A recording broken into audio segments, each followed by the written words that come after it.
there.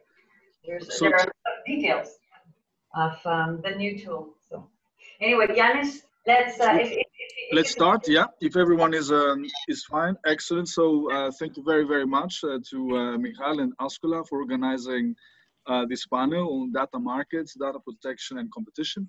I'm here on purely my academic capacity, so whatever I say, it really only concerns myself and doesn't represent the views of the authority I chair. So we have some excellent speakers today that explore different dimensions of a problem. Let me say as a way of introduction that traditionally antitrust regulation was largely disjoint from privacy regulation.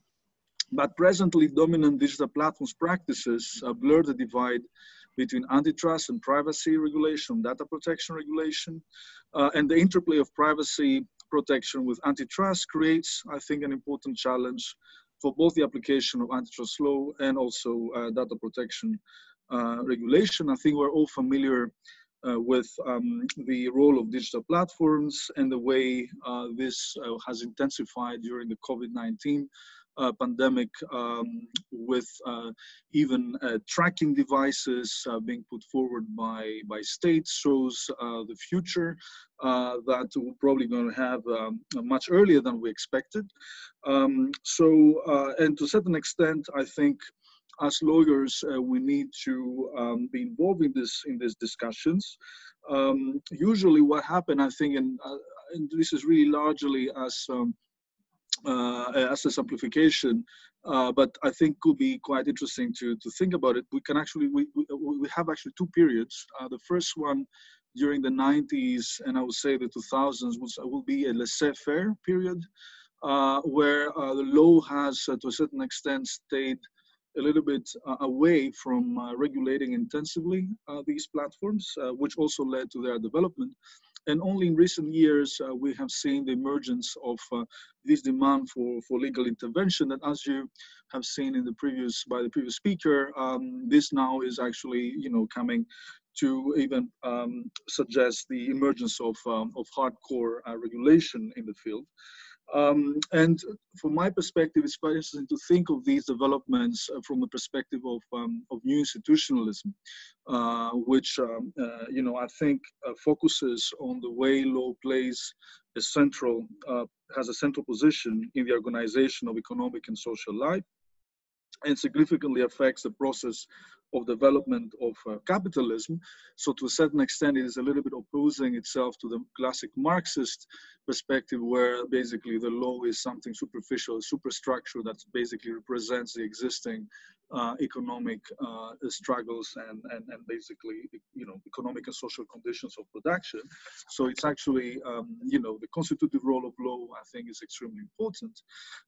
And I would like to link that discussion to the broader discussion from sociology, economic sociology in particular, the work among others of Susanna Zuboff about the emergence of a different kind of capitalism, what she calls surveillance capitalism, which is actually linked to a specific type of production, a new type of production of surplus, behavioral surplus that actually is later monetized, as she explains, in future markets. Behavioral future markets, because of the importance of prediction products actually in the current economy. So this new method of value extraction, I think, is definitely developing in front of our eyes. And a major question that we have to deal with is how, from a legal perspective, we may to a certain extent direct it to a certain, give it a specific direction.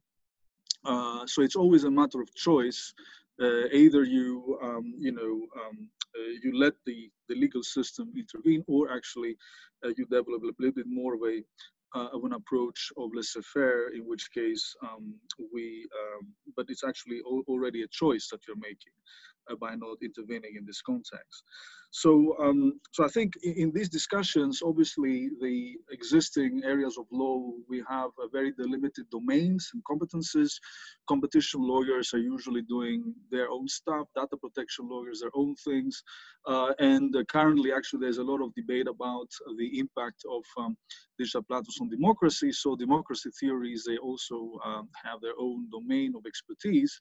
But what we see nowadays is that there is some form of collision or synergies, if I can take a more positive perspective, between these different areas of learning. And this is, I think, the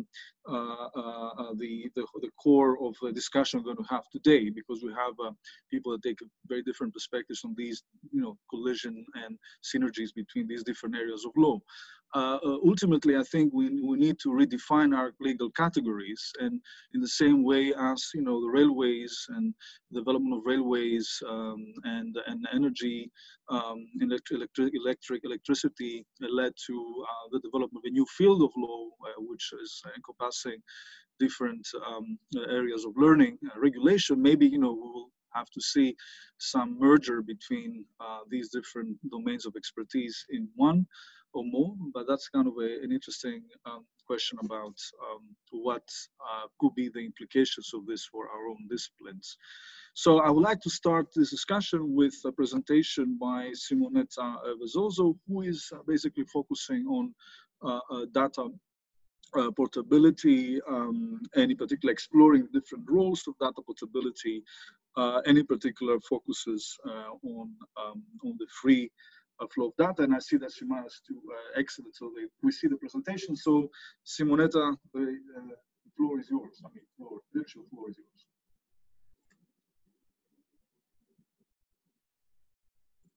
Simonetta, we can't hear you. Can you unmute? You need to unmute your mic. Yes, I'm doing. Okay, now I can. Okay, great. So thank you so much. It's a pleasure being here, talking to you. Well, after Wednesday, I must say I'm still very excited, quite excited for the talk given. So I will try to do my best. And so I already messed up with with presentation, but there is a way out of it. Okay, so the thing is, sorry, the other way around.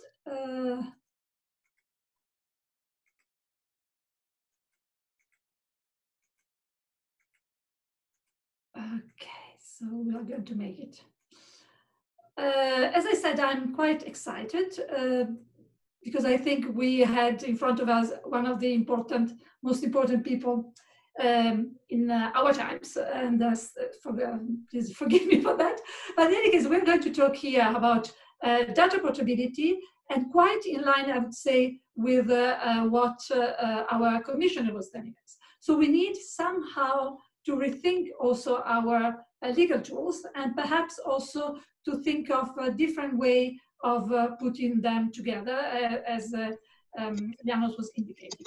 So one of the things that perhaps is not very well known is the fact that when we talk about data portability, we have to go back to Obama, because Obama was the first one. The Obama administration was the first administration who decided actually to launch the first initiative on data portability, and that would have been the blue button or many other initiatives that allowed for, in that case, there were veterans who were able to download their data. And then, of course, apart from that, and that was in 2010, and then we had the very important UK My Data or Me Data initiative, and then in 2012, the right has been suggested. Of course, it took a while before it became law, 2018 applicable only.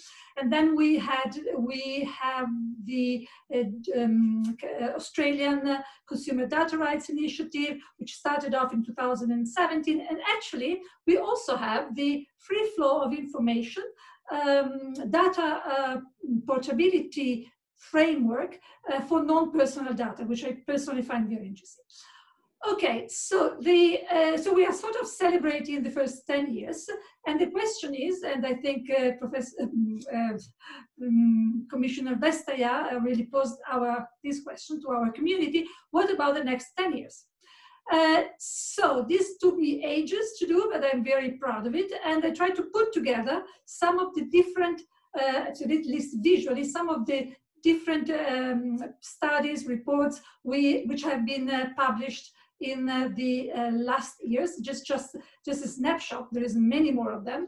And actually, I think they, as Commissioner Vestager was saying, apart, of course, the very influential competition policy for the digital area by the 3 special advisors, there have been quite interesting ideas also stemming from all of them, I would say, really, from different perspectives. So it's a very exciting time to be an academic. What about the paper? So my idea at the beginning was say, okay, let's try to have a look at the effectiveness of data portability as a competition policy tool, so short past and bright future. And so I embarked on a long journey, and that is the preliminary result. That's my draft paper, which has been uploaded to Social Science Research Network. And then, of course, that was my basic research question. What about the effectiveness? But then, of course, I soon discovered that nice framework for portability of non-personal data. And I think that should really an input to our discussions nowadays. We cannot disregard it. Perhaps it's not perfect. I see Björn in I know that he has been writing about it, and also not very enthusiastic of the fact that it's just, but actually we will see that perhaps it's not that bad. Perhaps it's participative antitrust in the sense that Jean-Dylan was suggesting. Okay, so portability of non-personal data. Try not to see myself here because otherwise I can't read. Okay, so the thing is, so we have a regime, and it, in my opinion, is the most interesting thing in the last decade apart from the initiative by Obama. And it's the first comprehensive round of EU policy initiatives aimed to develop a data-driven European economy. And it has to do with specific services, which are cloud services, data storage and processing, with the aim to ensure that every organization can store and process data anywhere in the European Union. It concerns business-to-business transactions between professional user and the cloud service providers. So the important thing is it has to do only with non-personal data. And you can ask yourself, how on earth is this possible? I mean, it's a cloud data. It's, of course, mixed data. Also, when you think, yesterday we had a very nice presentation on digital agriculture. I mean, even digital agriculture data can be mixed. Well, that was one of the issues, and it has been sort of addressed. But the thing is, we have a framework, and it's a very interesting framework because if you see the arrow here, the Commission will say, well, we shall encourage service providers to complete the development of the codes of conduct by November 29th. I'm saying, wow, because of course we would have needed something like that in the GDPR, and it's not there. So, and of course, it's a regulation to improve competition, facilitating the switching of service providers and porting of data. It's a self-regulatory approach to tackle vendor lock-in practices. Should produce code of conduct, developed in close cooperation with all relevant stakeholders. And the good news is that we have them. You can download them. I started reading them. They are very complicated because, of course, they are very technical.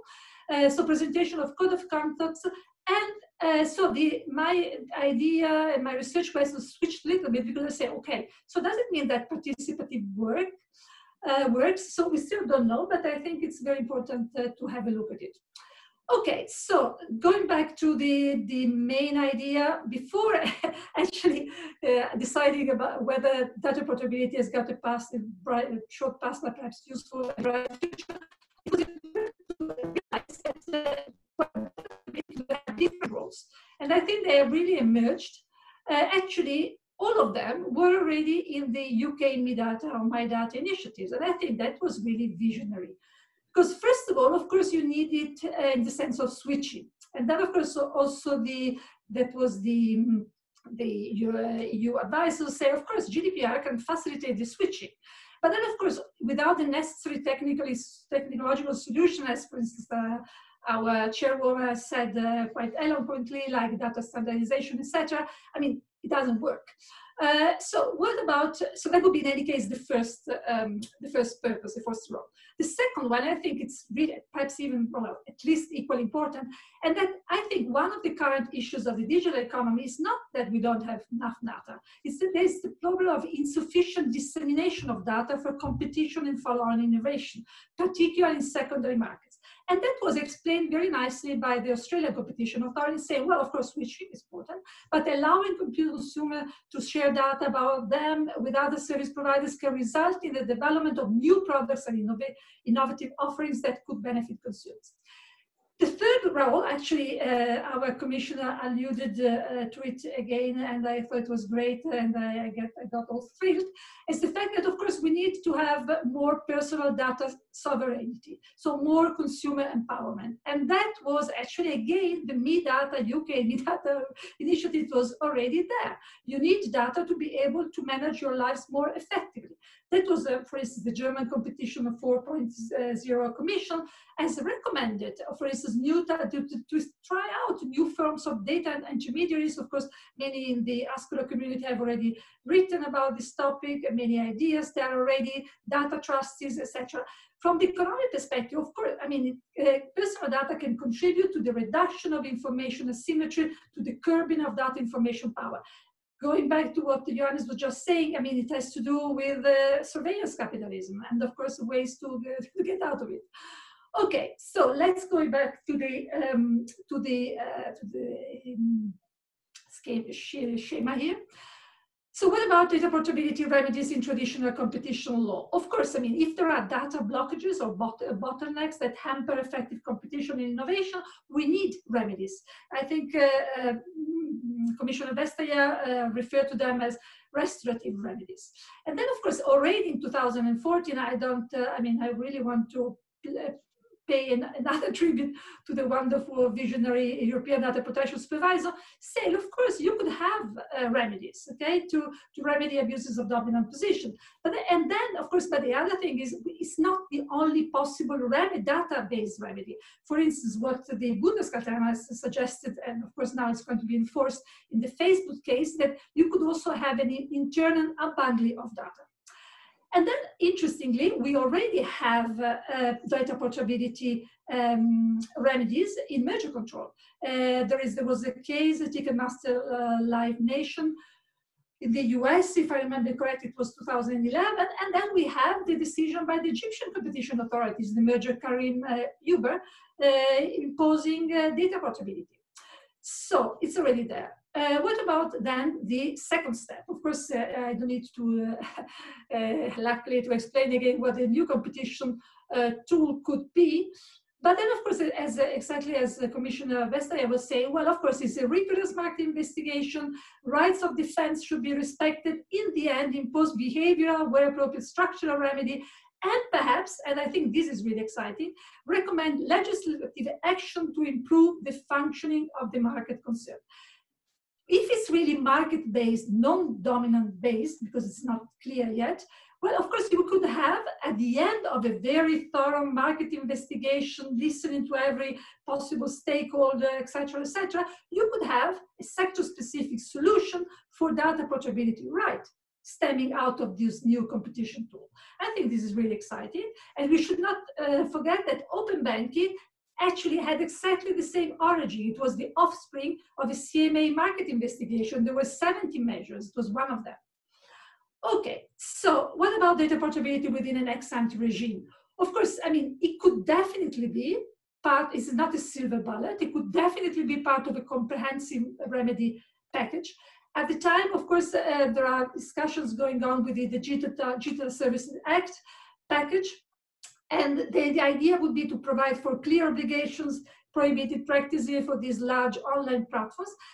And again, I mean, I think in this aspect, the Furman report has really been visionary, perhaps because of the background of my data, open banking, etc.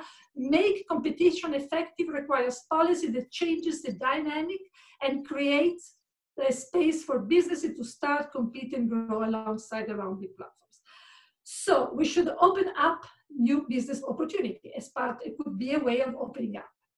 So, and of course, we have already this, something that was perhaps not mentioned directly by Commissioner Vestager. Of course, we have already proposal there in the draft 10th bill to change the German competition law. Competition for a focused, proactive, and digital competition law. Is there would be a possibility to, well, we don't know what happened with the draft. Perhaps it's coming soon. But the thing is, they will bestow on the German Competition Authority the power to prohibit a company considered paramount significance for competition in class 1 to make the interoperability, it's already there, of products or the portability of data more difficult and thereby impeding competition. So the rule would say, no, don't do that. And of course, this is interesting because it's a case-by-case intervention. Of course, I mean, more open, I mean, more specific rules for the whole sector of digital platforms perhaps is good. But then, of course, you need much more tailored case-by-case intervention, considering the peculiarities of the digital actor and the ecosystem considered. So to conclude, the bright futures, yes, we can, as Obama started in 2010. Of course, just the data portability regime, but of course there is this our task here, much conceptual and perhaps not our task directly, but could be technological work needs to be done. So I think the importance of data portability is likely to grow in all the three areas. We will see, of course, how they develop. Interesting, I think, from my perspective, and I'm trying to do it, would be to see how really data portability could become a data-related market engineering tool that could be effective in surgically addressing issues in the different types of ecosystems. I think it's very important, I don't know how, but to create rooms of experimentation, and they should be flexible. Perhaps you could appoint a data trustee, say, well, of course, not only this data, but also those data are important for data portability. And by the way, this was a remedy decided by the Dutch Competition Authority in a merger, which say, well, perhaps new data could be necessary. Okay, and then so there is, but it's very important to say that there is no one-fits-all solution. We should take in consideration the costs and the technological complexity. But then, of course, we shouldn't be discouraged because there have been successful initiatives such as open banking in the UK. So thank you so much. Sorry for having messed up things at the beginning. So this is the paper which has already been uploaded. Thank you very much, Simonetta. That's really a great project and quite interesting paper on data portability. I have two questions that I see here. One from Roberto. He asked how to combine data portability and data sharing with privacy concerns. And one by Michal, which actually she asked, what is the role of data standardization and who should facilitate it? Okay. Bjorn has also a question, but I mean, yes, sorry. He hasn't been able to write it yet, but maybe Bjorn, can you mute Bjorn for 1 minute, Bjorn? Thank you very much for this presentation. Really interesting. I have just a question about the code of conduct for the data-free flow.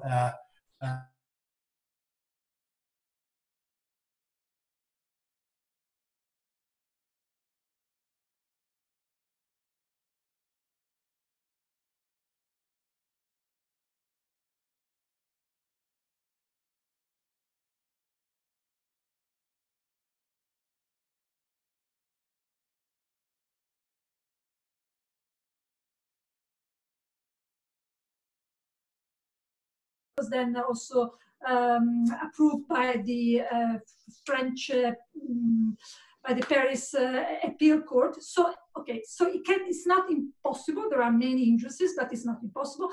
I think that we should not think of GDPR as a hindrance, not at all. I think it's showing us the future. It's showing us the future which could be different from the future we are in which consumers are really more empowered. On the other side, I think that GDPR has many defects. And yes, it has been revised at the moment. So, so I think I would keep them separate. And data portability, of course, it's you decide. Okay, it's open banking. You as the customer decide if you want to have your data ported to a third party. So the second question, sorry, I forgot the second question. I go to the third one, but perhaps you remember it. So it was the code of conduct. Yes, I mean, Björn, you're totally right. I think it's a good experiment for us to see how difficult it is.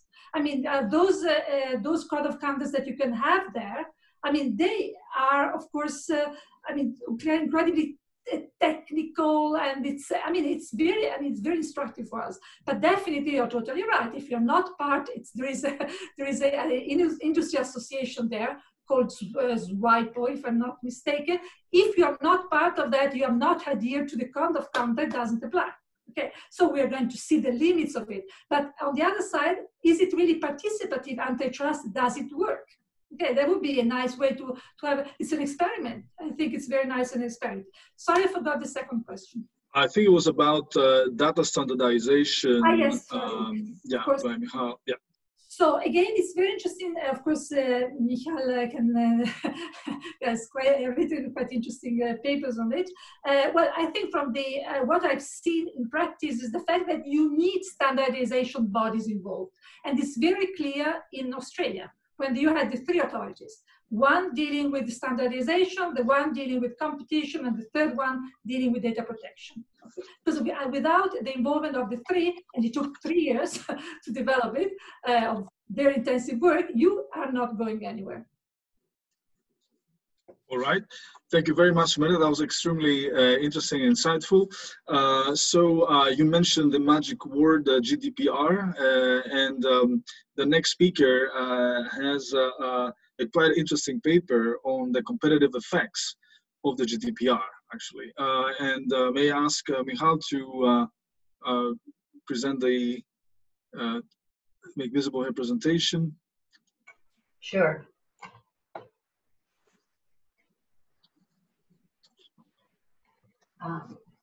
Can you see my screen? Yeah, excellent, yeah. With F5, I think would be better. Sorry? Yeah, that's perfect now, yeah. That's perfect? Okay, so I'll try to be very fast because there's a lot in this paper. Okay, so let me start with this interesting picture. It's a picture which is called The Ambassadors. It's a picture by Hans Holbein de Jong, in which if you look at the bottom, you see something which is weird. Okay, this is a skull, and this is an example of what is called anamorphosis. This is a term in art. And what it means is that you can see an object only when you look at it from a different angle. So actually what we try to do here is to engage in what we call legal anamorphosis, which was to look at the GDPR not from a privacy perspective, but rather from a competition law perspective. How does it affect competition in data markets? So we make 3 basic assumptions. And I should say this is a joint work with Ashwita Viv. She is actually a data scientist. She has her own firm. She consults big firms with regard to the application of the GDPR in practice. Okay, so she has a lot of information about that. Okay, so 3 assumptions that we make with regard to data markets. I think this audience will be familiar with them. I don't have to say much about them. I'll just go through them very quickly. First is the importance of data for a lot of the activities in the, at least for many firms. Second is the importance of synergies, the 4 B's of data markets. And here, I love this quote, which says that data is like a single puzzle piece that taken by itself offers little value, but when combined with others to complete an image is turned into something precious. Okay, so data has a lot of effects. I'm going to skip this. We have a lot of data from many sources. Just to give one indication about how many sources we have here. We have about 30 billion IoT devices right now in the world. They're controlled, of course, by numerous market players, and they're all hooked to the internet. However, those that collect the data are not necessarily the only ones who can benefit from it, or necessarily the ones that can benefit from it most. Okay, so the question then is, how do firms collect the data that they need for their own needs, for their business needs? So there are 5 models, 5 basic models that we recognize here. First, of course, is organic data collection. You collect it internally. Second is to merge with an entity and simply use this data. The third is buy or receive the data from an external provider.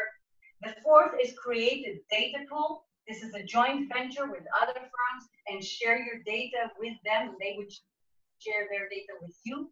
And the fifth is by database knowledge. It means that you are not exposed to the data. You do not get the data. You get the knowledge or the information that comes from it.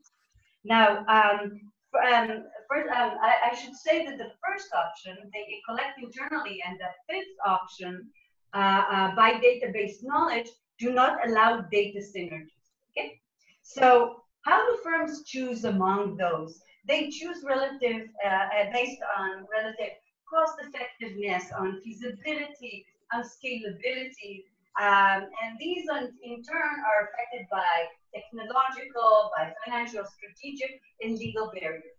So the GDPR, in a way, is a legal barrier to some of these data sharing and data collection.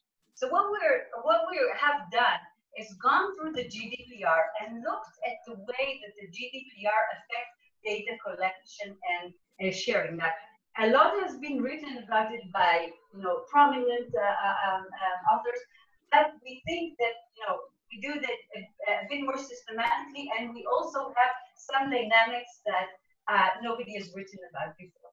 So let me give you some examples of how the GDPR shapes choices.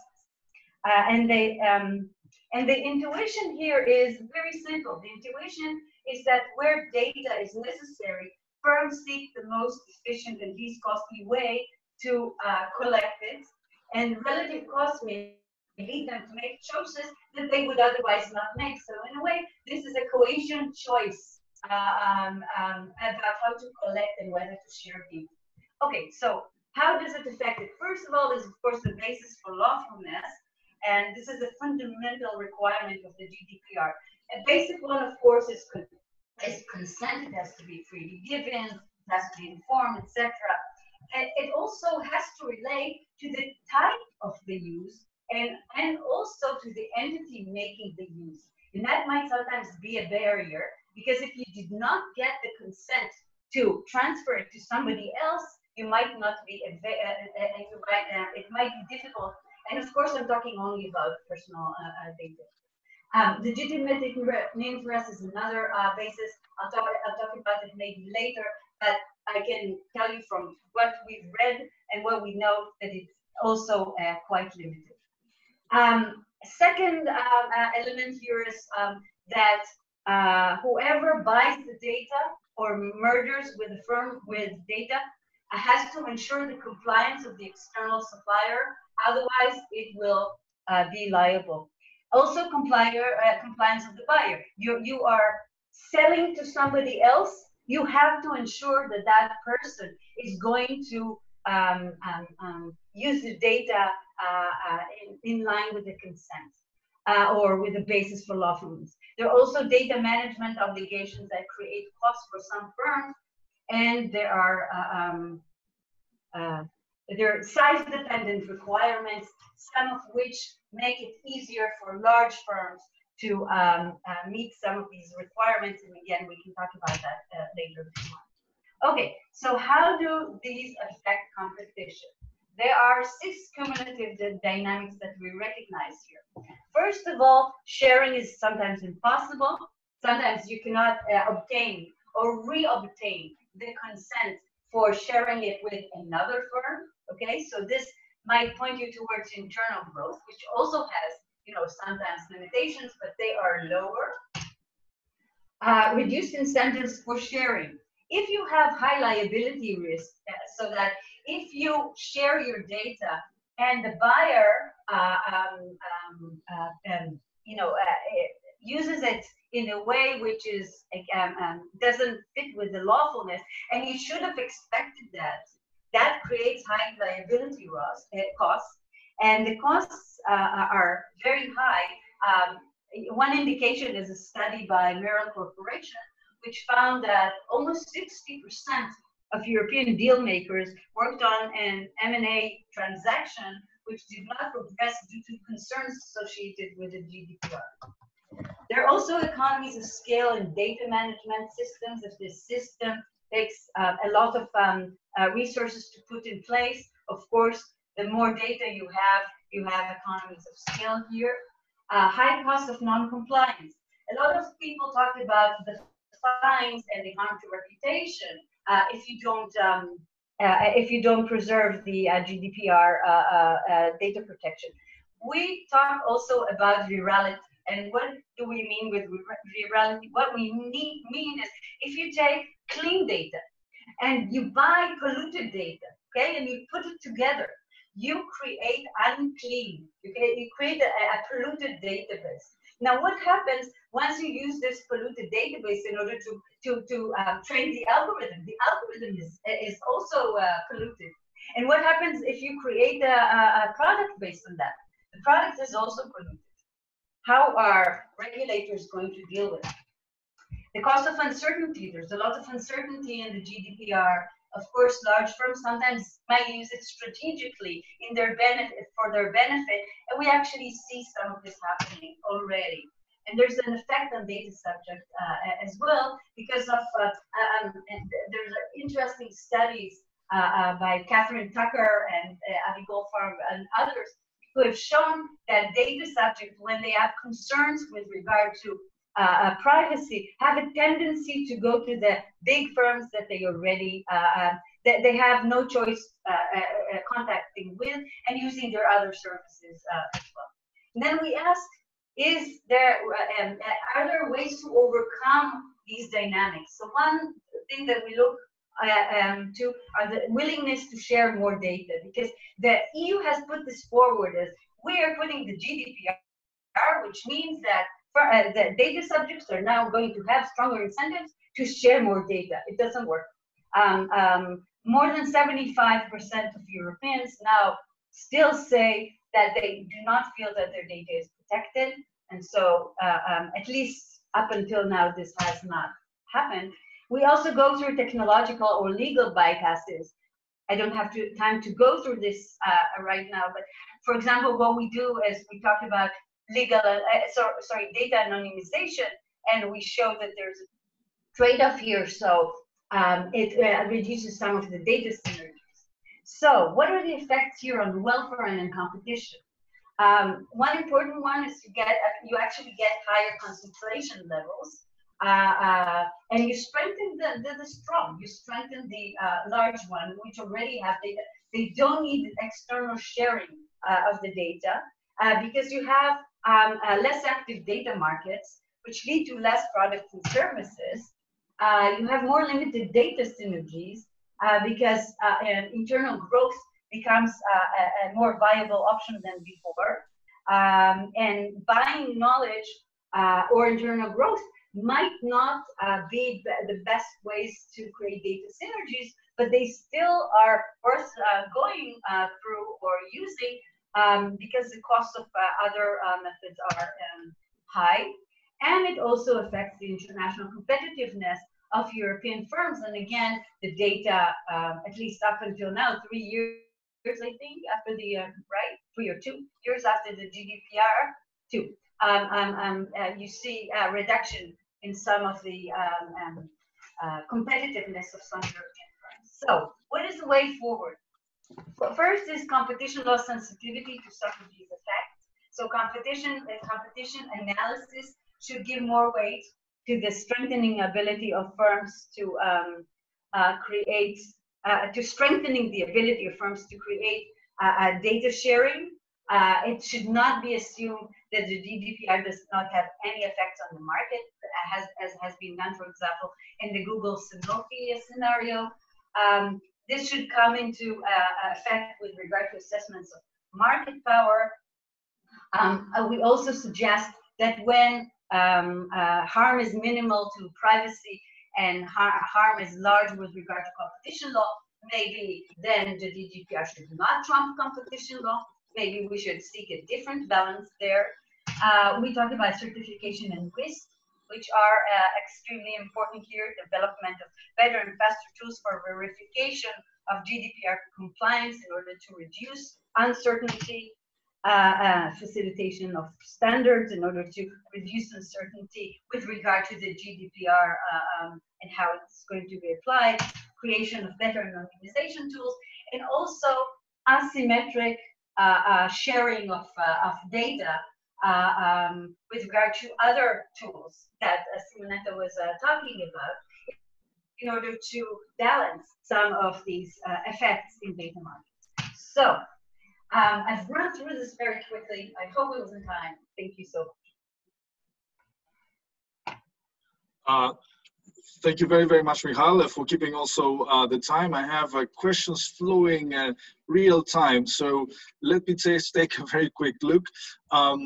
Thomas Tombal asked, do you think that GDPR reinforces concentration as such, or rather because there's a lack of enforcement of the GDPR by authorities against big players that concentrate data, arguably illegally? Panwana Golati asked, there has been a lot of discussion on taking consumer buyer consent before sharing data. How does that consent resolve the competition issue, merging and subsequent misuse of data collected from various sources, especially considering that such consent is not the result of informed decision given the inability of buyers to ascertain the potential misuses such data can be subjected to? To that, if I may add, I mean, this is a quite interesting paper, of course. I'm actually now in the process of doing a DPIA of our competition law enforcement procedures. So it's kind of a data protection impact assessment of our competition law procedures. And to a certain extent, that is a really tricky topic. But what you do, you offer us, Michal, is a competitive impact assessment of the GDPR.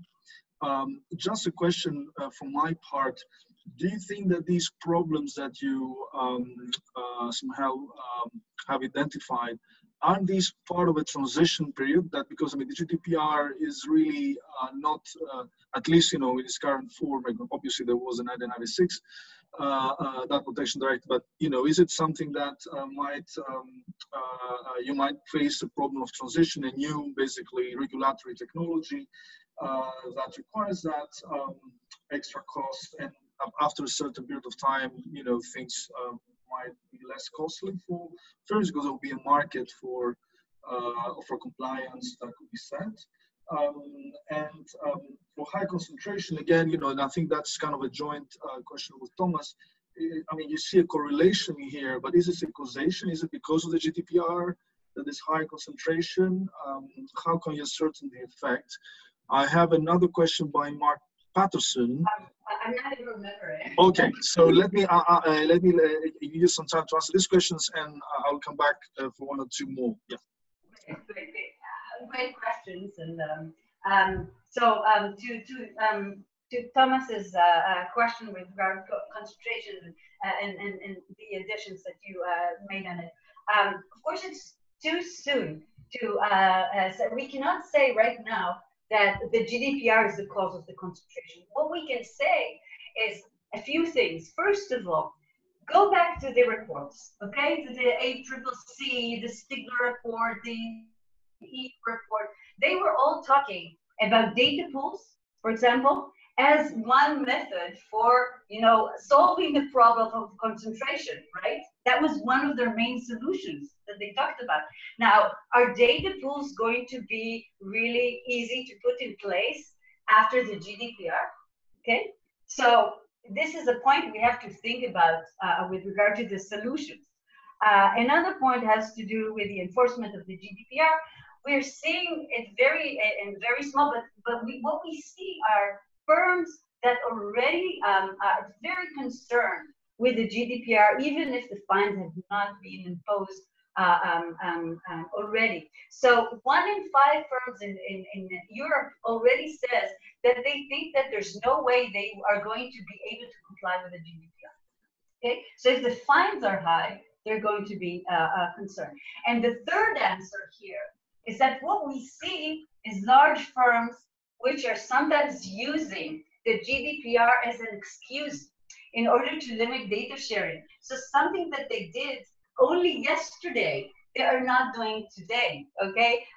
For example, third-party cookies, and which is only one example.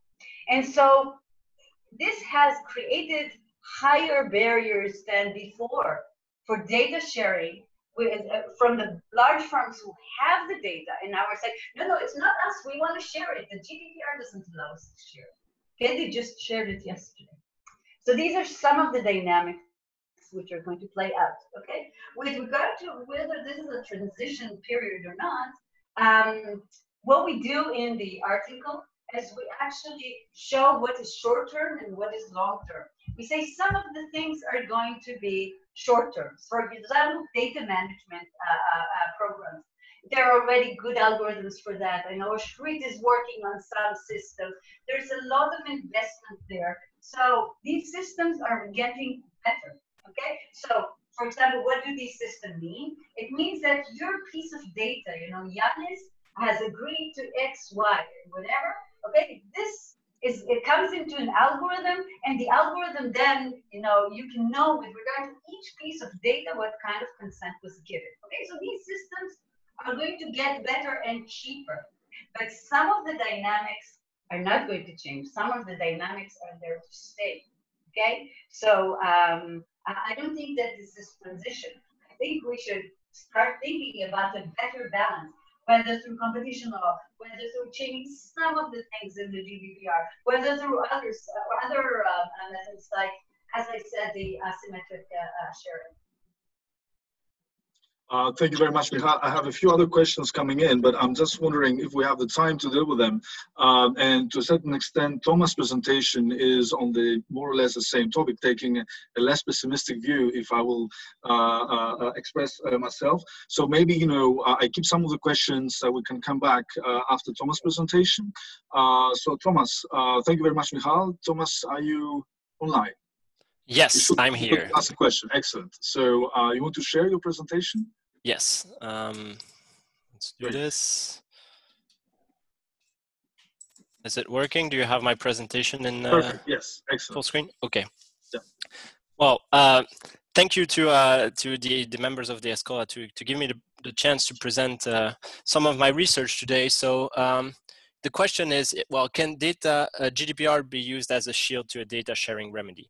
So it's actually nice that I come just after Michal, because kind of the starting point of my presentation is based on what Michal just pointed out, is that indeed more and more there are big players that are using the GDPR as a shield to refuse to share data, and to some extent we are in what I would call a double standard situation, which is that these big players, for their own processing, they actually don't really care that much about the GDPR, or arguably there are a lot of issues, as has been highlighted again by the Federal Court of Justice of Germany just earlier this week in the Facebook case.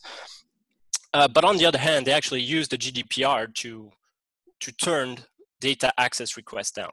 So this is the starting point, that GDPR is used to refuse data sharing. And another premise on which I'm going to base myself, and I'm not going to delve into here, is that, well, in some circumstances, and this is widely debated, and there are many papers on this in the literature, refusing to share data could amount to either an abuse of dominant position, or in certain member states where this exists, to an abuse of economic dependence.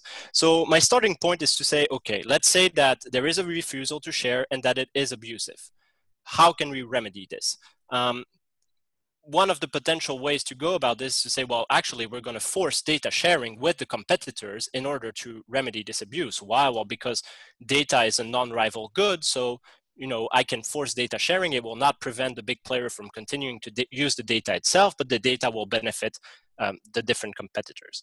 And of course, this raises immediately a question, which is to say, well, a lot of this data is personal data. So how does this work? Like, can I force a company to share personal data with others as a competition law remedy? How does this work with the GDPR? So this is what the paper addresses. in light of the time that I have allocated for this presentation, I will not focus on everything I talk about in the paper, but essentially there are two things to take into consideration: that every processing of personal data needs to rely on a lawful basis of processing. And this is really where I will focus my presentation. And then next to this, there's a lot of GDPR principles that need to be respected: the principle of purpose limitation, data minimization, accountability, respect the data subject's rights, etc. But I'm really going to focus here on the matter of the lawful basis of processing, because in order to be able to process personal data, you need to rely on a lawful basis of processing. And in the case of a competition law authority ordering a big player to share data, you have two processings. You have the first processing, which is the transfer from the data holder to the data recipient. So the transfer as such is a processing. Then you have a second processing, which is what the reuser is actually going to do with this data. And so each of these two needs to rely on a lawful basis of processing.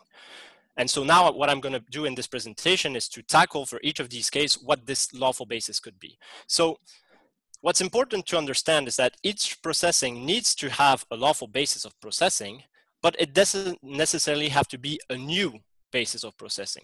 What I mean here is that if you have a lawful basis for the initial processing, like for example, the big tech players have heavily rely on consent to process the data, if your second processing, or in terms of GDPR, the further processing, so in this case, the transfer, if this transfer is compatible with the original purpose of processing, you do not need a new lawful basis, because we consider that because they are compatible, the lawful basis that you had for the first processing also applies to the second processing. Okay, so in this case, the lawful basis that they had to process the data internally also applies to the transfer to a competitor. Well, of course, here inherently, and there are different criteria to evaluate this, and one of them is the reasonable expectations of the citizen. So would the data subject, sorry. So would the data subject reasonably expect that because you can do A, you can also do B? And I mean, here it's probably going to be very unlikely that you can consider that it's compatible for these big players to transfer this data to third players as a result of a competition authority. I mean, it can be discussed, but more likely than not, this is going to be considered as being incompatible with the initial processing. So you're going to need a new lawful basis of processing. So the question is, well, for the transfer, what is this lawful basis of processing? And here there are two options that are open. So the GDPR contains 6 possible lawful bases of processing, but because we start from the assumption that this is an incompatible purpose of processing, you only have 2 open. Okay, this is the result of a negotiation during the elaboration of the GDPR. I'm not going to enter into the details, but basically for the transfer, you only have 2 bases possible. First one is consent. So I mean, legally speaking, consent would be the easiest, is to say, well, we're going to obtain the consent of every data subject whose data is going to be transferred after the decision. But obviously, you can feel that from a practical point of view, this is barely impossible. Let's imagine that Facebook has to transfer data from 1 billion of its customers.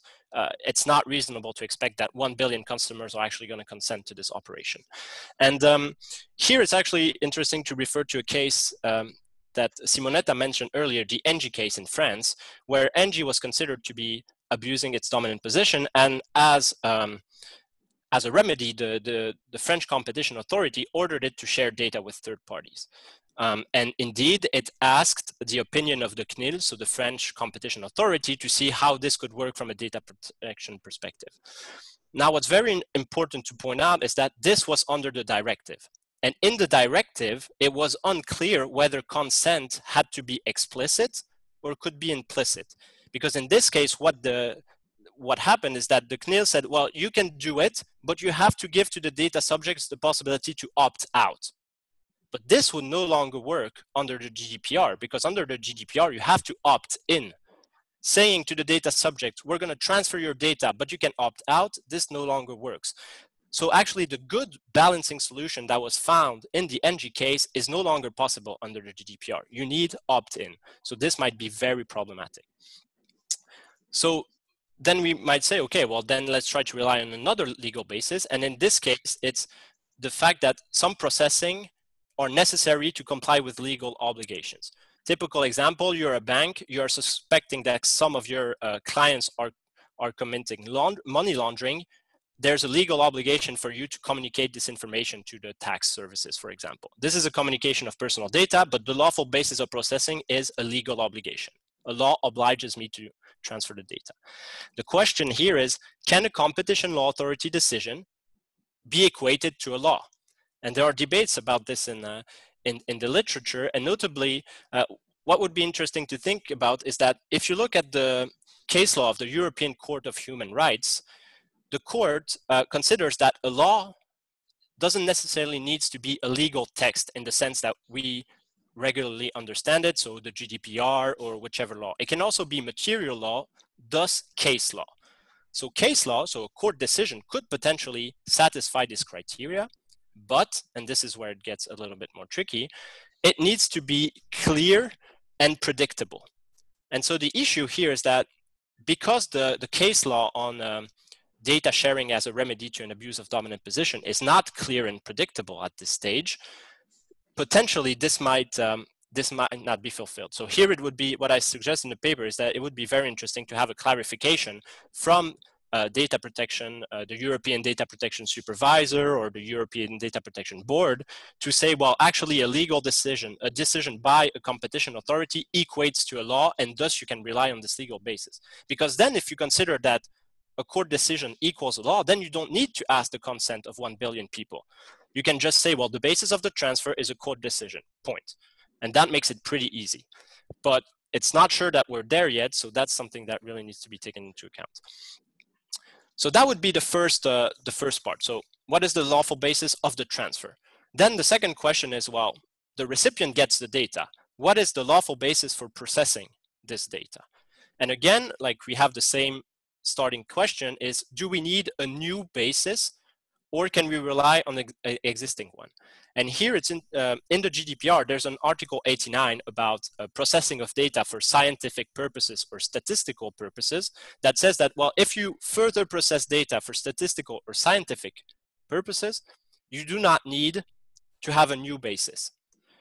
So why do I mention this is because some authors, such as Meyer-Schenberger, said that, well, potentially for some big data applications, you could try to rely on this exception to have to avoid finding a new lawful basis of processing. But more likely than not, this is not going to work because the competitor, he doesn't want to get the data just for scientific research or statistical purposes. He actually probably wants to make some commercial use of it.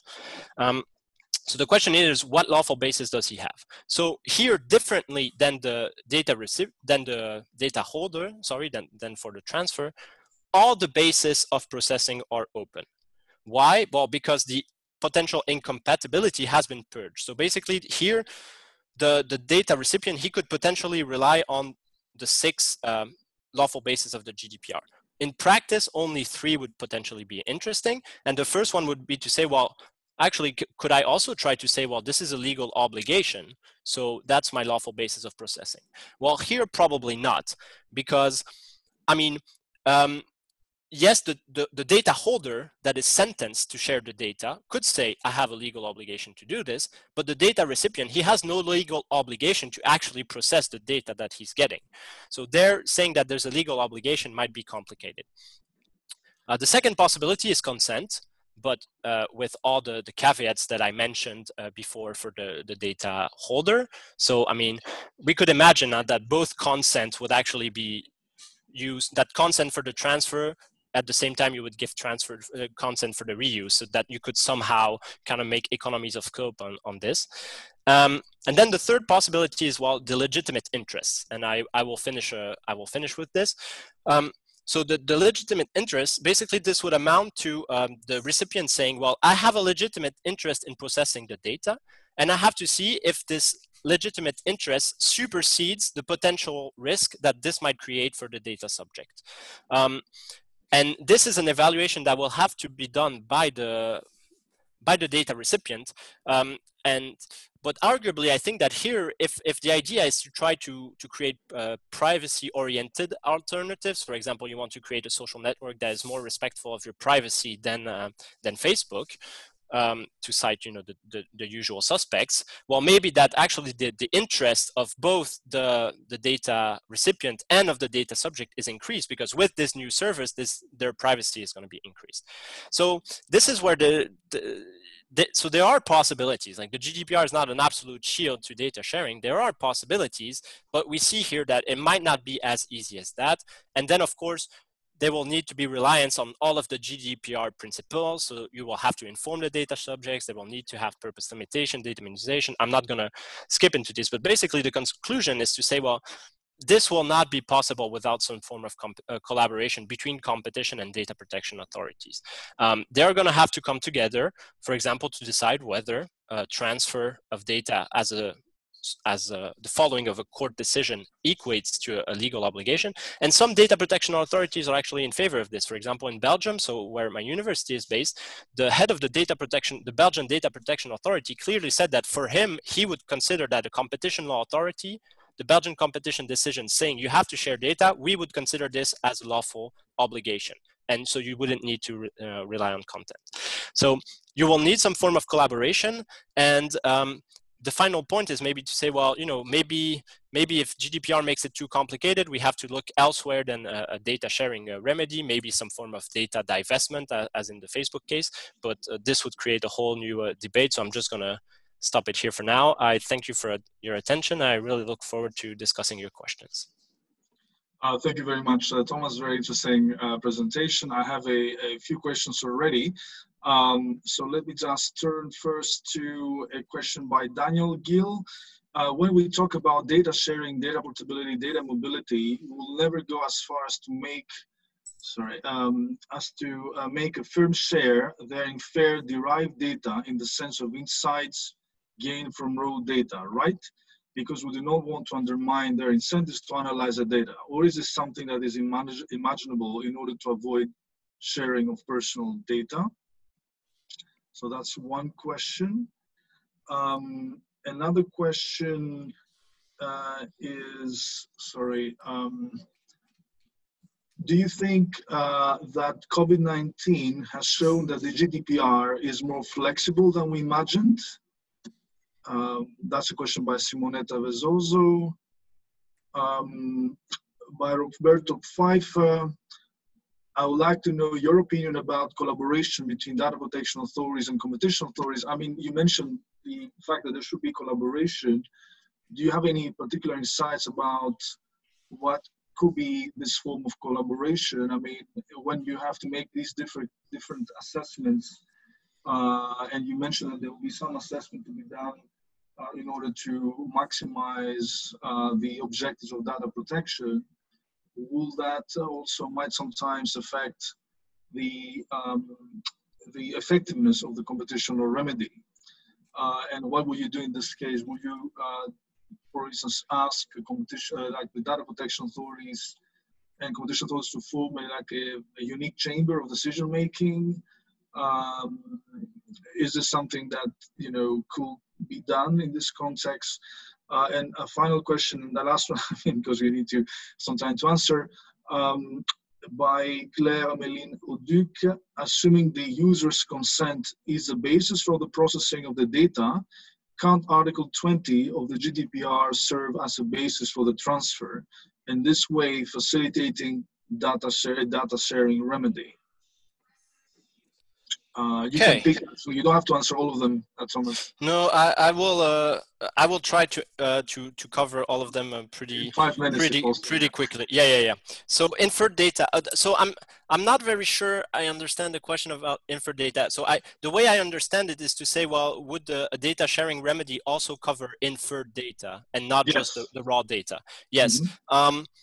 So to me, well, all of these are personal data, but to me, I think that from a competition perspective, you still need to find a balance between, I mean, you still have to keep incentives for the data holder to actually collect the data. So to me, I wouldn't be in favor in the data sharing remedy of it applying as well to the inferred data. To me, a data sharing remedy should apply essentially to raw or observed data, and then let the different players compete on the inferred data, so on actually what they do with it. So I think what we need to arrive to is kind of everybody should have access to the same basis of data, and then compete on what you actually can do with it. So in this sense, I wouldn't really be in favor of having the inferred data in the data sharing remedy. So for me, these would be excluded. COVID-19 and GDPR being more flexible. Well, GDPR does offer some form of flexibility, and for COVID-19, actually, they rely, most of the processing that is done relies on this Article 89 that I mentioned. So this idea that you can do some further processing of data for scientific research. So, you can quite easily justify in this situation that, well, we need to do scientific research urgently on COVID-19. So this justifies data sharing, and you don't need these new lawful bases of processing, provided that some pseudonymization is created, etc. So there are some possibilities. Now, I don't think that COVID-19 as such is going to reduce kind of like the burden of GDPR. I think COVID-19 made use of a very specific exception within the GDPR, and it shows that we can actually do some stuff, but I mean, it didn't completely change the metric and the minimum level. On the collaboration, I think because these two fields of law are so important, but they're also, I mean, their intertwinement is complex, because to some extent they are complementary, and to some extent they really contradict each other when you look at some of their objectives. So I think there needs to be some form of cooperation, and very concretely, it could, for example, be, as in the NG case, to say, well, okay, this is what the competition authority wants to do. They talk it out with the data protection authority to say, okay, how can my remedy comply with data protection? So help me actually draft it. And then the data protection authority could also be in charge of actually checking later on in the facts whether this remedy is actually applied correctly or not, because this is something that we know that competition authorities are struggling with, is the concrete implementation of the remedy that they ordered. And here the data protection authorities, because they have very large investigation powers, etc., could actually be in charge of investigating whether the remedy that was ordered is actually applied in a GDPR compliant way, as they helped to define it. And then finally, portability as a basis for the transfer. The problem of data portability as such in the GDPR is that it doesn't really allow for continuous portability. It allows for a very specific type of portability, which is basically a one-shot portability of a lot of data in bulk in one specific case. But it's not really technology ready, because it doesn't allow you to have a constant flow of data. Because I mean, I would imagine that as a data sharing remedy, it's not just enough to have X amount of data at time T. I mean, you need a continuous flow of data, of raw data, to be able to compete. And Article 20 doesn't allow you to do this. And for people interested in this issue of continuous portability, I really recommend the latest SER report written by Kramer and others on this issue of continuous portability, and on whether Article 20 can actually be used as a competition tool or not. And bottom line, their suggestion is to say, well, Article 20 is not really useful as such as a competition tool. Like, if we want portability to be really good from a competition perspective, we need sector-specific portabilities that goes much further than the GDPR, such as we have in the open banking sector, for example. Excellent. Thank you very much, Thomas. Very insightful presentation and comments. Let me pass quickly to Victoria, who is our next presenter, who will focus on the link between data, democracy, and competition law. Victoria, are you with us? Yes. We see your presentation. Excellent. Okay, great. Can you hear me as well? Yeah. Excellent, yes. Great. So thank you for inviting me to this panel. It's great to contribute with my latest research, and I'm going to be talking about data from an entirely different angle, namely the democracy angle under competition law.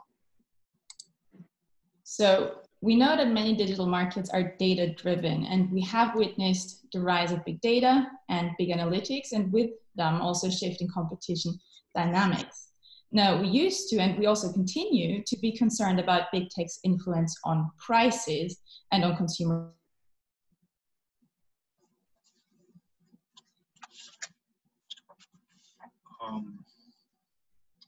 I have a problem with the connection. Yeah, we all do. Vicky, you might want to close your. Yeah, let's close our videos all to have more bandwidth. Yeah. Yeah, just close your video, Vicky. I think the problem is. Can you switch off all your videos? Yeah. I think Vicky should do it. I mean, that's the problem, probably. And Vicky also, yeah, she has done it. Can you hear us, Vicky?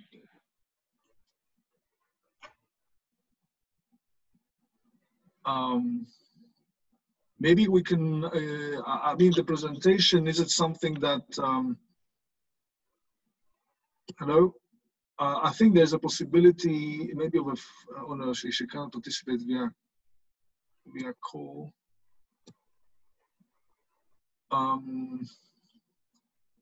Hello, Vicky, are you hearing us?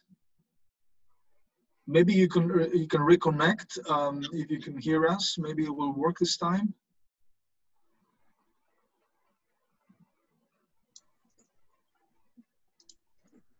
Hello. I actually can't see her in the. I think she's probably trying to reconnect. So let's wait a couple of minutes. Yeah. I'm back. There she is. Excellent. Just a second, Great. and now you're co-host again. So you should able to share. Okay, you can share your presentation again. Vicky, okay, let's see if it works this time. Yeah, excellent. F5. Yeah. Okay, so go number 2. Let's hope it doesn't take 3. So as I was saying, today we're actually getting concerned about something else, and that is how big tech might influence voter behavior, the broader political debate, but also human rights and fundamental values. So we're not concerned about a direct threat to monetary prices or innovation, but instead we're concerned about an attack on what Karl Popper termed an open, liberal, and democratic society, with values such as free elections, the free press, free speech, and economic freedom. And I'll refer to that as democracy-related harm throughout my talk.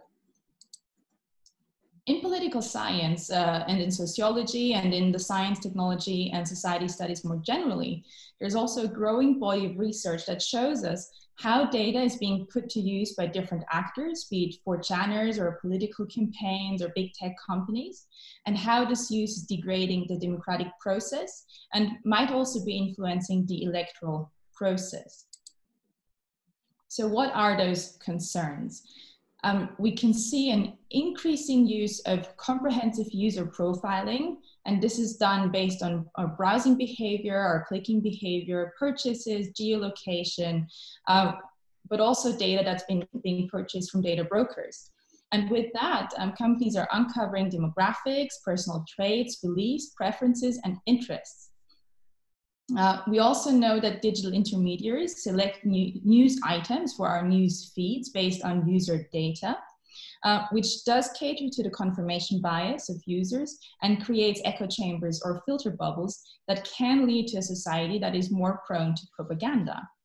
And this also allows for political micro-targeting. So political messages tailored to the targeted audience being delivered to our screens.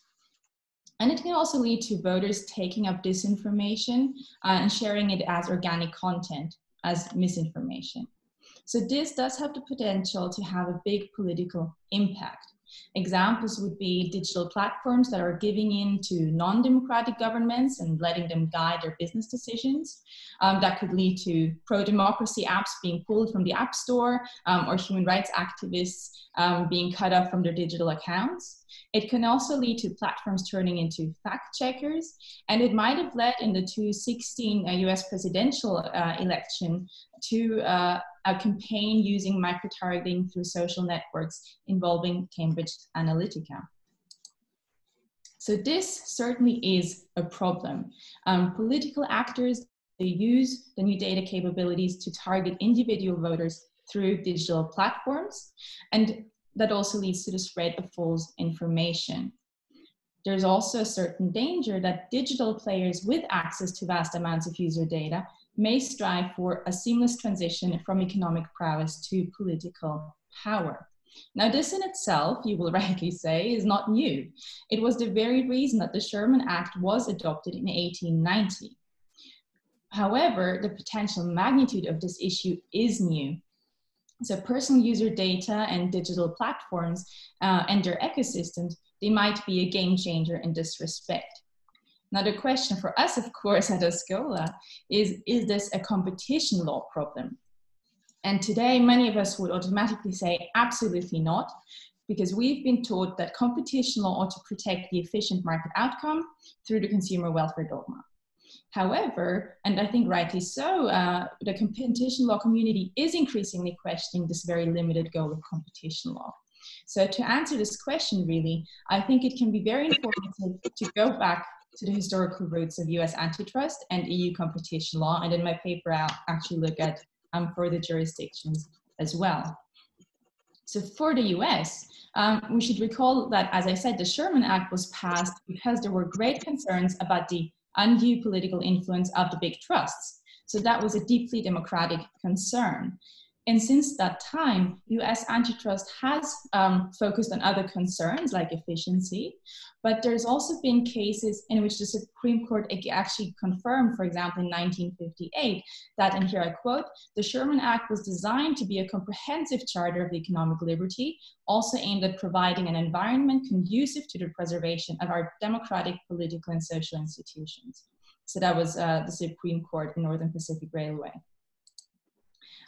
For the EU, I think Dan Crane's recent work on the German Third Reich and Hitler's use of big corporations to cement his his power is reminding us that this was one of the drivers behind the ordoliberal approach, which was a reaction to that dark period, and that also had a focus on economic freedom and possibly also democracy.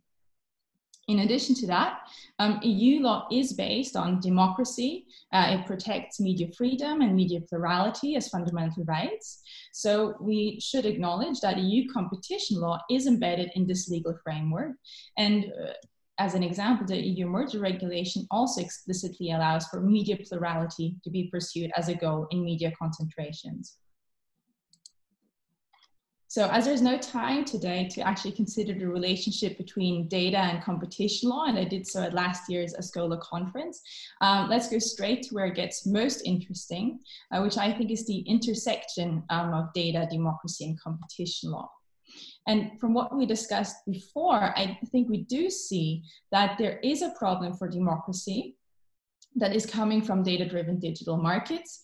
And that problem relates to free speech, to the free press, to a pluralistic society, and many more. As I said, this is what I call democracy-related harm. And for my research agenda, it's important to answer three questions. The first is, what is democracy's place within competition law in our digital times? The second is, whether democracy-related harm is a necessary extension of existing theories of competitive harm in data-driven digital markets, and what this could encompass. And thirdly, how could democracy-related harm be incorporated into the analytical framework of competition law at a practical level? So on democracy's place within competition law, we've already seen that in several jurisdictions, democracy and media plurality have a role to play in competition law, although this has changed over time. Specifically for data-related concerns, I looked at the recent digital reports that have sprung up all over the world. And in fact, the Furman report does refer to democracy on 3 occasions, but it does also say that it regards them as outside the scope of its review. The Stiegler report on digital platforms is something else. It refers to democracy on 113 occasions, but it has 4 chapters, one on antitrust and the others on news media, privacy, and politics. And it does mostly refer to democracy in the chapters that are not on antitrust. But I think it does highlight that there is a problem with digital platforms and the data they use on users for democracy. So for the question whether democracy-related harm could be seen as a necessary extension of existing theories of competitive harm in those data-driven digital markets, I think this will require a careful analysis of every single instance of such behavior and how it ties in with established or new theories of harm, We could, however, regard the democratic roots of competition law in several jurisdictions as a reason to flesh out new theories of harm for competition law. Now, as a starting point, what are the instances that we could consider democracy-related harm? I've mentioned a few of them already. The micro-targeting of voters, the biased selection of news items, or also the preventing of pro-democracy apps from access to an app store, the censorship of political content, and so on. So here, obviously, more work is needed to understand under what circumstances those instances could represent democracy-related harm that is relevant for competition law. And just as a reminder, Andres, who I also was here before, he discussed fake news yesterday in Annex Session 2, if you want to look at the recordings later on. And as Paul pointed out yesterday, fake news, for instance, may simply be bad products, but the question is, can competition law deal with that? Now let's look at how we could include democracy in the competition law framework. For one, I think democratic values are already expressed in many procedural aspects of competition law, like procedural rights, the rule of law more generally, of course, the judicial review of competition decisions, and very important, the independence of competition authorities. And we've seen in Europe that the ACN Plus directive is strengthening this as well. But more important for our discussion today is how can democracy be incorporated in the substantive aspects of competition law? So I'd like to take a moment to look at this in a little more detail. So in terms of mergers, of course, we could scrutinize those with an eye on democratic values. And as I said before, the merger regulation actually tells us that member states can foresee special rules on media concentration for reasons of media plurality, and Austria does that, and many other, Germany, and many other jurisdictions do that as well. And here the question would really be, shouldn't we extend that to social media as well? Now, for dominant companies, we could consider whether there should be behavior that's caught out under democracy-related harm under Article 102 or similar provisions in other jurisdictions. Self-preferencing from the Google shopping case in Europe could be a way to get there in some respects. We could also look at biased algorithms and fake news under that provision. And for agreements, it would be interesting to scrutinize, I think, the agreements that exist between platforms like social media or online search and the content providers and see what they give us in terms of competition law assessment from a democratic angle. So let me end with a few concluding thoughts. I think it's quite obvious that competition law is not and cannot be a cure for all ills in the market. So from a legislator's point of view, they will need to include other areas of the law as well. But competition law can play its part. I think it's interesting to note that DG Comp has recently proposed an ex-ante competition tool that the Commissioner also alluded to today. And maybe that should also look at the democratic impact of big tech and their ecosystems. The European Parliament just called on the European Commission last week to actually prohibit micro-targeted advertisements that could be extended to political micro-targeting. So there are ways to get to a more democratically influenced antitrust. There have, of course, been calls for an apolitical antitrust. But here I really agree with Ariel, Maurice, Anne, and many more that such an animal does not exist. Because whether we pursue efficiency or consumer welfare or sustainability or democracy, it's a policy choice. Again, I would also like to emphasize once more that this is not a new issue, but one that is becoming ever more pressing because of the prevalence of data-driven practices. So finally, from what we discussed, it does appear that democracy-related harm has the potential to be included in the analytical framework of competition law, but at the same time, we will need to respect its limits.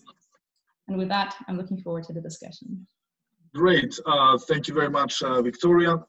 Let us take a couple of minutes for questions. Some of the questions basically relate to the fact that that competition law is now used to deal with a number of social problems.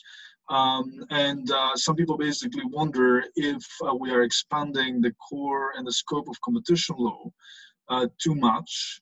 And this also, you know, to a certain extent raises the issue about the abuse of using competition law. For instance, when the G asks, do you look at how non-democratic authoritarian regimes use data to reinforce their political positions, where the regime works with incentives, otherwise requires companies to censor, spread propaganda, etc. Is the potential role of competition in these countries very different? But then, you know, one might also ask, can we use the competition tool? For instance, I mean, there's Bill Barr that a couple of days ago, he you know, launched the idea that first, in terms of changing the section 230, which provides non-liability for Google and Facebook about the opinions they express, but then, you know, also raised the question about using antitrust for ensuring that all opinions are represented, because obviously he claims that there is some bias concerning certain types of opinions that are not presented by Twitter or, you know, etc. I mean, there are quite a few questions, but I guess maybe you can take some time to answer these, and then you know, we'll see. I mean, we have only 13 minutes left, but and I have a presentation too. But I guess, you know, I'll have to pay the defection of my chairmanship by not basically probably presenting. But go ahead, Vicky. Yes. So thank you. So great questions, and I'm looking forward to reading the chat afterwards with more questions. But yeah, I think obviously there has been a lot of debate, and it will continue of whether we're expanding competition law too much. I mean, there's been a number of presentations already at this ESCOLA conference on sustainability goals, whether they should be incorporated into competition law. And actually the arguments, I think, are quite similar, especially from the European side, maybe not so much from the US side. But I think it's worth just considering those issues, especially as I did when you go back to the historical roots of competition law. What was it passed for? What were those acts and bills passed for? If you have democratic concerns at their origin, I think it's legitimate to consider democratic concerns in their application. For non-democratic regimes, that's actually a point that I find very interesting. And in my paper, I actually touched upon China as well. And I still need to dig deeper. There's some language issues there. But China does also have a provision that it can promote its AML, the monopoly law, to make sure that its political system stays one. And that could be seen as a similar pursuit as democratic countries trying to use antitrust to pursue democratic goals. On using antitrust to show all opinions, I think, so that's a point actually that Michal made yesterday as well on this, the diversity of exposure and the diversity of content. I think antitrust could contribute to that. I think we have to flesh out how exactly.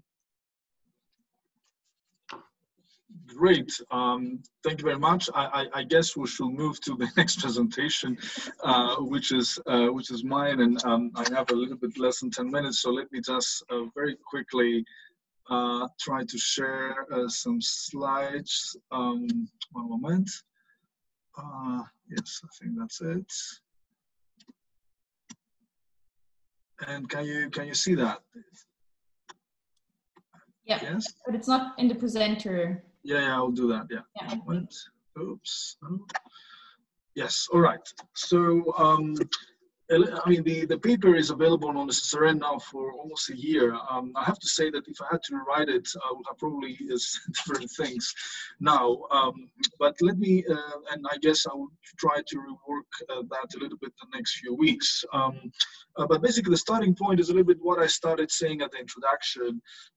As I mentioned before, the fact that we see the development of what some call surveillance capitalism, and there is somehow a huge demand out there for the existing institutional tools to deal with problems, new problems, or to develop new institutional tools whatsoever. I think the one questions that one might want to ask is, how we'll deal with the existing regimes and the way actually we create synergies between them.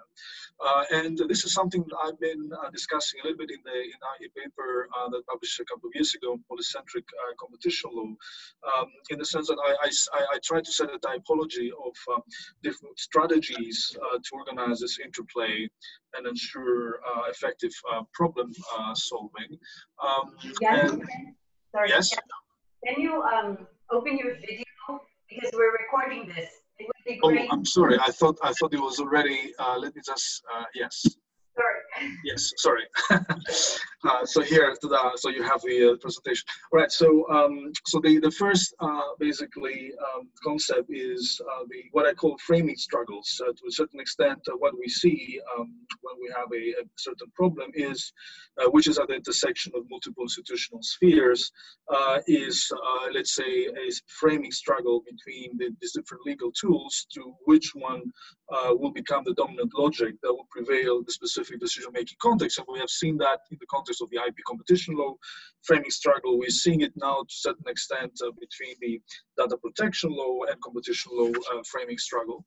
So that's actually one way to see how the interaction between these various areas of law will develop. Alternatively, we might want to borrow instruments or the overall logic from a different institutional realm and transplant them back, repurposing them for the occasion, what I call cross-institutional isomorphism. So to a certain extent, this was done, I think, by the Bundeskartellamt and the BGH in the Facebook case, where they tried to borrow instruments of data protection law and repurpose them in a competition law logic. I think the BGH did it in a better way than the Bundeskartellamt, but to a certain extent, the strategy is the same. Thirdly, another approach would be to integrate multiple frameworks that articulate and maintain alternative conceptions of what is viable or worthy. And there, and I call this, the integration of multiple frameworks or multiple performance. And there we can actually have different perspectives. One that will require some form of meta principles that will enable commensuration between different values that are presented presumably by these different legal fields. And this requires a lot of work, and to a certain extent we see that happening right now with regards to sustainability and competition debates, and maybe arguably we can see that also in the context of data protection and competition law, and I call that the Frankenstein. And secondly, we can somehow try to account still for the diversity of values and orders of worth, but surely maintain this productive friction between these areas by promoting spaces of polycentricity or polyarchy. And there, we can see different ways to establish that. That doesn't mean that we have concepts. It might be that we have procedures or decision procedures that are similar, or institutions that are actually put together to decide these mixed matters. And I mentioned before one possibility with regards to data protection authorities and competition law. And so that is actually, to a certain extent, the starting point of the question that I want to answer. I'm sorry, there's some kind of, doesn't really, yes. So the paper that I offer is something that we work with Nick Economides together. There's a short version, a longer version, and basically that came out of this idea that, well, usually data protection lawyers and privacy lawyers are talking a lot about rights. Obviously, privacy is a fundamental right. It's Article 7 of the Charter, data protection, Article 8, and to a certain extent, all this debate that is happening in the context of data protection field is very much the rights based, while competition is more of a welfare based type of analysis. And to a certain extent, we figured this difficulty to link these two debates in the context of, for instance, of countries where they don't really have a proper data protection regime. And this work started when I had to write a report for the BRICS countries, where we had a number of countries, BRICS countries that we don't have at the time and still some of them do not have a proper data protection regime. So we wanted actually to show, however, the importance of privacy restrictions and the way competition could possibly complement this gap by taking a market failure approach in order to basically advance. Can you come? I mean, something happened with your sound. Can you come closer to your microphone or whatever? Yes, sorry, yes. Can you hear me now? Yes, better. Great. So, and to a certain extent, we saw that there are different types of market failure that could become relevant for a competition law data protection analysis. And our starting point was the fact that what we see nowadays, I mean, what we see, the market we see in front of us is based on a requirement provision in the acquisition of personal information from users of products or services of Google and Facebook, which are the two dominant basically platforms in, at least with regards to the advertise-based model that we have been focusing on. And to a certain extent, we recognize that there might be some market failure in the acquisition and exploitation of user information, and that this harm may result even from conduct that at first sight will appear as increasing consumer surplus, to the extent that both Google and Facebook provide free search or free, basically, social media to users. The starting point actually that we had is that we're facing very different types of users.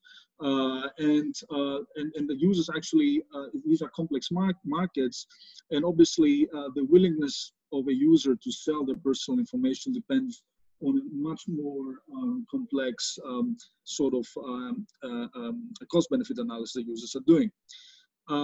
And the problems that we see here is that first, the user might not quite appreciate the harm to himself or herself from the loss of privacy.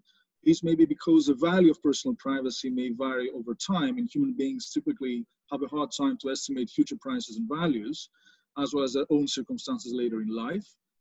Secondly, even if the user can precisely estimate the value of her private information, it is likely that this value will differ from the value of this information to the digital platform.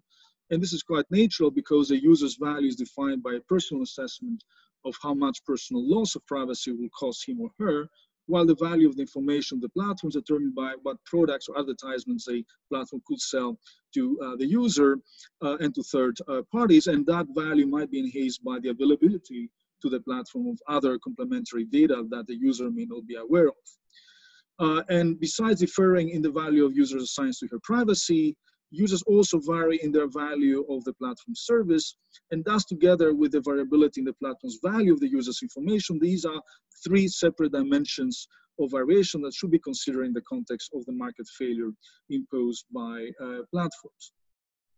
So the digital platforms have intervened in the market for personal information, and to a certain extent, they have imposed a requirement contract on the users under which a platform automatically receives the user's personal information when this user uses the platform service. And to a certain extent, if these are basically monopsonies, and these are obviously quite have an important position in some markets. So the requirement contract, to a certain extent they impose, can be considered as a default opt-in under which the personal information is automatically collected by the platform.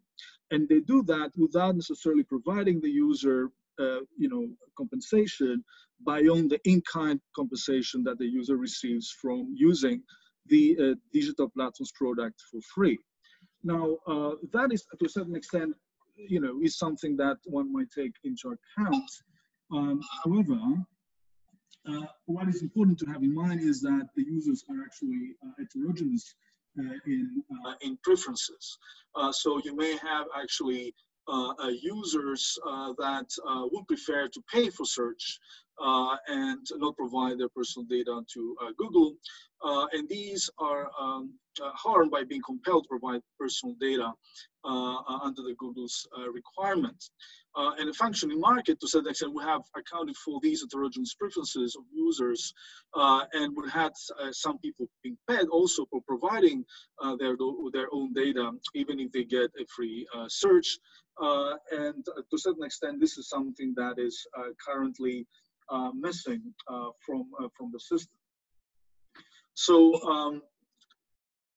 if we use basically Google as a dominant platform imposing the requirement, obviously this can not easily be adapted to Facebook.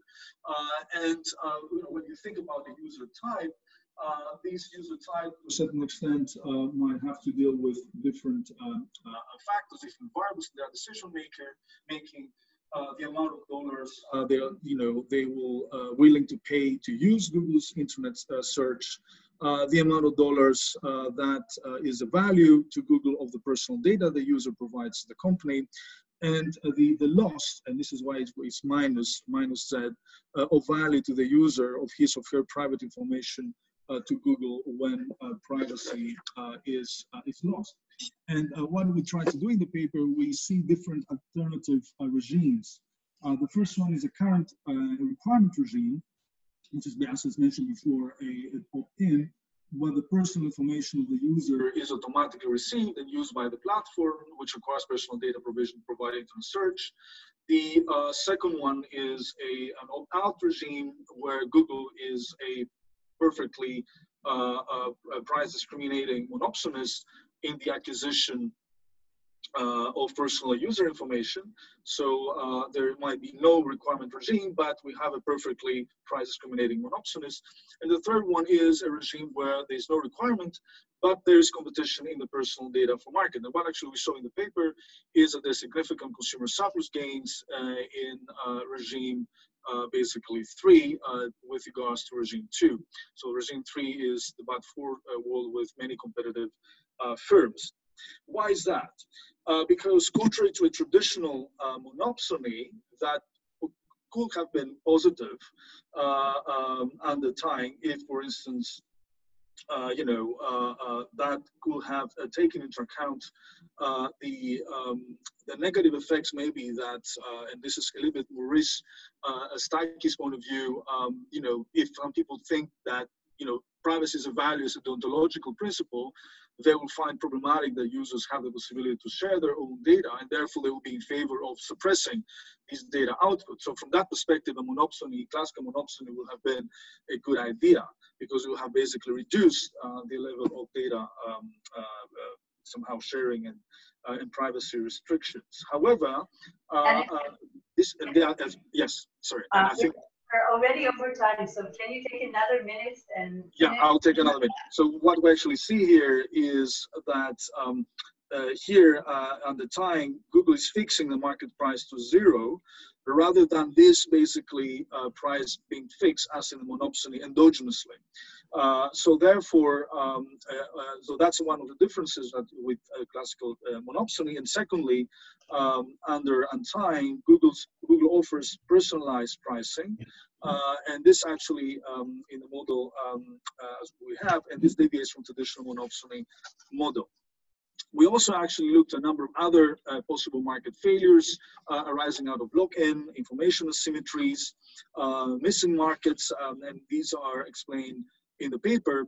And the second part of the paper, which I'm not going to have the time to explore here, is concerns the different types of abuses one might think about when we try to develop competition law for privacy-related theories of harm. And one of them that I think could be interesting, and I would love to be able to get your perspective, and because it's something very unsettled, is what I call behavioral manipulation. And to a certain extent, that will require, in order to develop that type of theory of harm, very specific standards, which will involve also psychology research about basically self-determination and what exactly is extrinsic or intrinsic in our motivation. And this is something that has been raised by some of our friends like Tim Wu, who put forward this idea of attention theft, but I think that hasn't been worked out clearly, at least from a theoretical perspective. And what the paper tries to do is, among other things, to start basically this debate and develop a kind of a broader theoretical framework for this type of behavioral manipulation as a possible theory of harm and abuse. And this is the end of it. I'm really sorry, the presentation was very quick. Some of the people have to go to other rooms and whatever. So what I suggest is we continue the chat with Yanis, because as always you put these great and important ideas, but we're running out of time. So whoever wants to converse with Yanis, you can do it through the chat, and everybody can read. And everybody else who needs to move to other rooms, this is the time. So I stay here and reply to questions, or we don't have time. It's actually... Okay, I don't do that. Okay, excellent. All right. Okay, so I'm waiting for your emails, and thank you again to all for this interesting debate, and hopefully we'll continue that in person next year in Porto. Okay. Bye-bye. Dennis, you should read the chat. Yeah, I'll do that. I'm trying to do that now, yeah.